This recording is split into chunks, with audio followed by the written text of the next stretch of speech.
Guys നമ്മളിപ്പോൾ നിൽക്കുന്നത് വയനാട് ചൂരൽമല എന്ന് പറഞ്ഞ സ്ഥലത്താണ് കേട്ടോ. അവിടെ റെസ്ക്യൂ നടന്നുകൊണ്ടിരിക്കുക, ആർമിയുടെ റെസ്ക്യൂ നടക്കുകയാണ്, പാലത്തിൻ്റെ പണി നടന്നുകൊണ്ടിരിക്കുകയാണ്.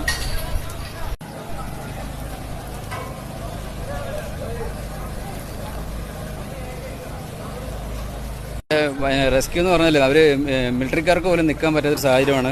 ആളുകൾ കൂടുതൽ വരുന്ന കാരണം ഇവിടെ പിന്നെ പാർക്കിങ്ങോ കാര്യങ്ങളൊന്നുമില്ല.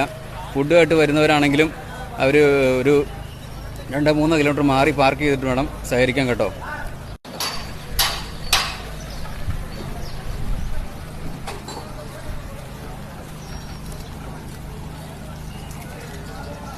ഇന്ന് രാവിലെ 6 മണിക്ക് മുമ്പാണ് എനിക്ക് വയനാട് ചുരം കയറി വരാൻ പറ്റിയത്.